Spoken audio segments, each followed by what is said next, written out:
Episode की शुरुआत में दो लोगों को दिखाया जाता है। एक व्यक्ति जो होता है वो एम्परर होता है और दूसरा जो होता है वो यूंच होता है। ये जो आसमान में उड़ने वाला चील होता है वो एम्परर के हाथों में जाकर बैठ जाता है और एम्परर जो होता है वो यूंच से पूछने लगता है कि बताओ क्या तुमने उसे ढूंढ लिया। फिर ये जो यूंच होता है वो एम्परर को बताने लगता है कि हमारे जितने भी सर्वेंट हो वो सबके सब यूजलेस हैं। उन्हें एक काम दिया था वो भी उन्होंने नहीं कर पाया, इसीलिए मैंने अपने जितने भी सबॉर्डिनेट हैं उन सभी को उस व्यक्ति को ढूंढने के लिए लगा दिया है, कह के बताया लगता है। उस दिन महल में सिर्फ दो लोग आए थे, एक तो ड्यूक ड्यूक डिंग बैंग और दूसरा उसका बेटा।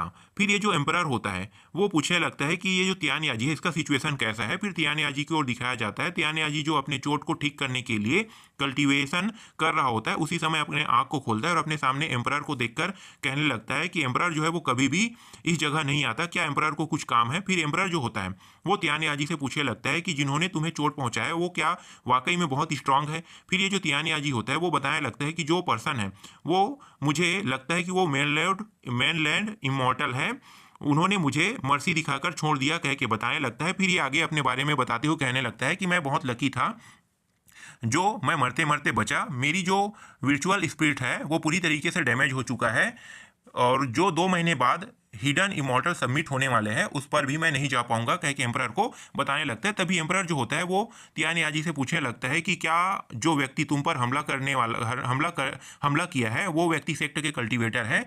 उसी समय ये जो तियान याजी होता है वो बताने लगता है कि मुझे पता नहीं कि वो कौन है, लेकिन मुझे ऐसा लगता है कि वो तियाई सेक्टर का कोई एक्सपर्ट हो सकता है।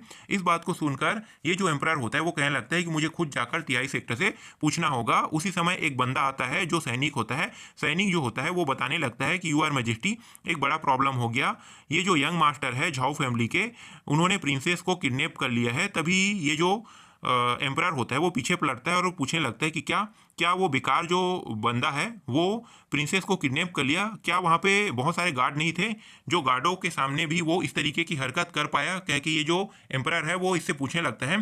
तभी ये जो बंदा होता है वो बताने लगता है कि वहाँ पे बहुत सारे इनर गार्ड तो थे लेकिन वो सभी के सभी यंग मास्टर झाओ से डरे हुए थे, कह के बताने लगता है। फिर आगे कहता है कि उसके पास एक टेक्निक है जिस टेक्निक से उस पर किसी का नाम लिखा जाए तो वो मर जाता है, कह के बताने लगता है। तभी हमारे मेन कैरेक्टर को दिखाया जाता है। हमारा मेन कैरेक्टर जो होता है वो एक ब्रश को लेकर कुछ फालतू फालतू की बातें जो है वो इन लोगों के सामने कर रहा होता है और ये सभी के सभी जितने भी सैनिक हैं वो सभी हमारे मेन कैरेक्टर से डरे हुए होते हैं। फिर हमारा मेन कैरेक्टर कहता है कि चलो ये पूरा हो गया, अब मैं सभी लोगों को मार दूंगा, कह के तुम कह के हमारा मेन कैरेक्टर होता है वो इन सभी को डराने लगता है। और ये जितने भी बंदे होते हैं वो हमारे मेन कैरेक्टर से डरने लगते हैं और कहने लगता है। एक व्यक्ति कहता है कि मैं मर गया, दूसरा कहता है कि ये बहुत स्ट्रांग है, तीसरा कहता है कि मेरा पेट में बहुत दर्द है, कह के वहीं पे सभी के सभी लेट जाते हैं। फिर हमारा मेन कैरेक्टर कहने लगता है ये सभी के सभी बहुत ही वीक है। फिर हमारा मेन कैरेक्टर जो होता है वो प्रिंसेस के कंधे को पकड़कर प्रिंसेस से कहने लगता है कि चलो इडियट अब यहाँ से चलते हैं। इस बात को सुनकर जो प्रिंसेस होती है वो हमारे मेन कैरेक्टर के ऊपर गुस्सा करने लगती है और कहने लगती है कि तुम मुझे इडियट मत कहो। फिर हमारा मेन कैरेक्टर कहने लगता है कि चलो चलो मैं तुम्हें इडियट बिल्कुल भी नहीं कहूंगा, कह के हमारा मेन कैरेक्टर जो है वो प्रिंसेस से कहने लगता है। और ये जो हमारा मेन कैरेक्टर होता है वो कहने लगता है कि ये जो प्रिंसेस है वो बहुत ही क्यूट है, ये जानबूझ के इस तरीके से एक्टिंग कर रही है, कह के हमारे मेन कैरेक्टर जो है वो अपने मन में कहने लगता है। इसी तरीके की बातें जो है वो प्रिंसेस भी हमारे मेन कैरेक्टर के बारे में सोचने लगती है। तभी हमारा मेन कैरेक्टर चलो कह के प्रिंसेस के हाथ को पकड़कर इसे अपने साथ अपने घर ले जाने लगता है। फिर हमारा मेन कैरेक्टर अपने घर पहुंच जाता है और अपने डैड को आवाज़ लगाते हुए कहने लगता है डैड मैं घर आ गया। फिर इसके जो डैड होते हैं वो हमारे मेन कैरेक्टर की ओर एक एरो शूट करते हुए एक एरो शूट कर देता है जिसमें कुछ कपड़ा लगा हुआ होता है और उसमें कुछ लिखा हुआ होता है, जिसे देखकर हमारा मेन कैरेक्टर कहता है कि क्या ये कोई गिफ्ट है, कह के हमारा मेन कैरेक्टर कहने लगता है चलो इसे देखते हैं, कह के उसे खोलकर देखने लगता है जिसमें कुछ लिखा हुआ होता है। उसमें क्या लिखा हुआ होता है हमें बताया नहीं गया है।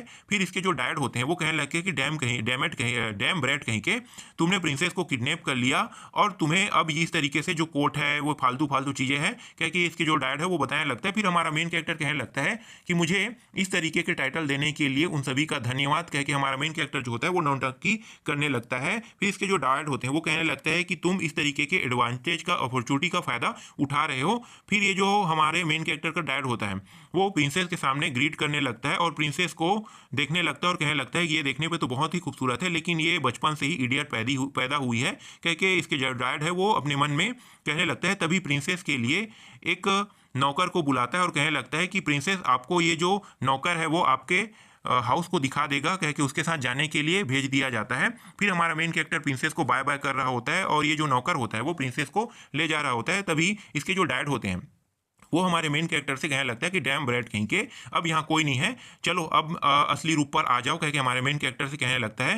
फिर ये कहता है कि तुम सच सच बताओ यस्टरडे के दिन तुमने क्या किया था। फिर हमारा मेन कैरेक्टर कहने लगता है कि मैं किसी को मारने के लिए गया था लेकिन मैं मारने में कामयाब नहीं हो पाया कह के अपने डैड को बताने लगता है। तभी इसकी जो डैड है वो चौंक जाता है। फिर हमारा मेन कैरेक्टर आगे कहने लगता है कि वहाँ पे एक ट्रबल क्रिएट हो गया जिसके कारण मैं उस मेंशन में आगे घुस नहीं पाया और मैं उस व्यक्ति को मार नहीं पाया कह के अपने डैड को बताने लगता है। फिर इसके जो डैड होते हैं वो पूछने लगता है कि क्या तुम्हारी जो आइडेंटिटी है वो सबके सामने रिवील हो गई।